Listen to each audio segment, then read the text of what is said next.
Hello' welcome to my channel class আড্ডা। তো মই আজি তোমালোকক সপ্তম শ্ৰেণীৰ ক্লাছ 7-ৰ নতুন গণিতৰ প্ৰথম পাৰ্টটো যিটো আছে, প্ৰথম পাৰ্ট আমাৰ ডাঙৰ সংখ্যাৰ অন্বেষণ, এই পাৰ্টটোত মই 1.1 অনুশীলনীটো মই তোমালোকক কৰি দেখুৱাই আছো। তো তোমালোকে প্ৰথমে চেনেলটো ছাবস্ক্ৰাইব কৰি লোৱা।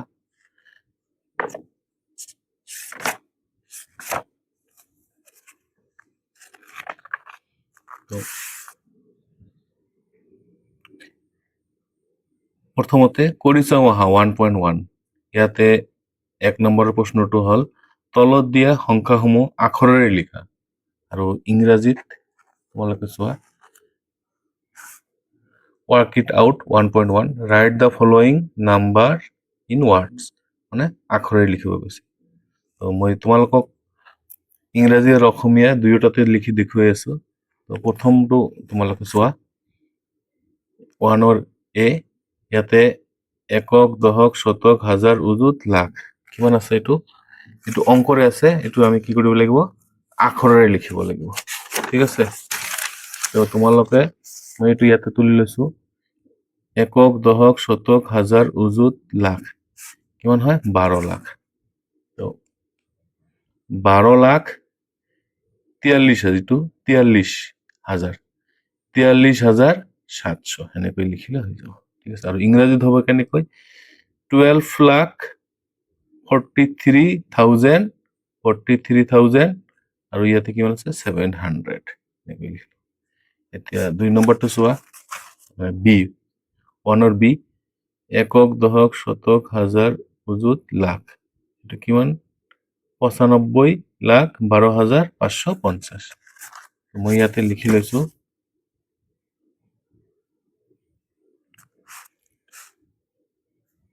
একক, দশক, শতক, হাজাৰ, অযুত, লাখ 95,12,550 550। ঠিক আছে, ইংৰাজীত তেনেকৈ হ'ব 95,12,550 এনেকৈ। এতিয়া তোমালোকে চি নম্বৰটো চোৱা, ইয়াতে যিটো আছে মই এইটো লিখি লৈছো। তো ইয়াতে চি নম্বৰটো এনেকুৱা, একক, দশক, শতক, হাজাৰ, অযুত, লাখ কি হয় 7 লাখ। 7 লাখ ইয়াত কিমান আছে 20,000 20,205 205 বা 205 200 এইটো লিখিলে ভাল, 205। ঠিক আছে, এতিয়া তোমালোকে চোৱা ইংৰাজীটো কি হ'ব, 7,20,205।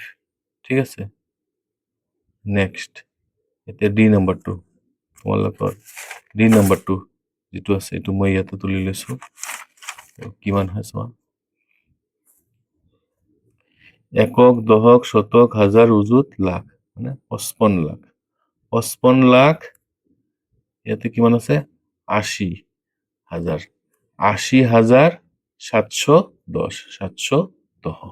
ঠিক আছে, 710 ইয়াতে 710 55 লাখ 80,710। ঠিক আছে, ইংৰাজীত এনেকুৱা হ'ব 55,80,710। ঠিক আছে, তো নিশ্চয় তোমালোকে বুজি পাইছা। এতিয়া মই 2 নম্বৰটো কৰি আছো, তোমালোকে চাই থাকা। তলত দিয়া সমূহ সংখ্যাৰে লিখা, মানে আগৰটো আছিল অংকত দিয়া আছিল, আমি আখৰে লিখিছো। এতিয়া আখৰেৰে দিয়া আছে, এইবিলাক আমি এই এনেকুৱা সংখ্যাৰে লিখিব লাগে। তো প্ৰথম 1 নম্বৰটো চোৱা, 5,20,312 5,20,312 কেনেকৈ লিখিবা, 5 লাখ আছে প্ৰথমতে 5 লাখ 5, তাৰপিছত 20,000 20,000 312 312 312। ঠিক আছে, আৰু এবাৰ লিখি দিছো 5 লাখ, এনেকে 5 লিখিলে কমা দিলা এটা, তাৰপিছত 20,000 কমা দিলা এটা 312। 31 এইটো হৈ গ'ল এনচাৰ। এতিয়া বি নম্বৰটো চোৱা 30,14,105 কেনেকৈ লিখিবা 30 লাখ 30 দি এটা কমা দিবা তাৰপিছত 14,000 14 দি এটা কমা দিবা আৰু 105 লাষ্টত 105 105 ঠিক আছে মই আৰু এবাৰ কৈ দি আছো 30 লাখ এনেকৈ 30 লাখ কমা দিলা 14,000 14 লিখি এনেকৈ কমা দিলা এতিয়া 105 মানে 105 বাস এটা आंसर হলো সি নাম্বারটো চোৱা 77,55,666 55 বা 55 এটো একই কথা 55 একই কথা ঠিক আছে মানে কি মানে 77 মানে 77 তো 77 লাখ 77 লাখ এনেকৈ লিখিবা 77 এতিয়া 55,000 যে 77 লিখি কমা দিলা 55,000 55 লিখি এটা 55 বা 55 লিখি তোমালোকে এটা কমা দিলা তাৰপিছত 666 মানে 666 মানে 666 ঠিক আছে এনেকৈ লিখিবা আৰু এবাৰ কৈছো 77 লাখ মানে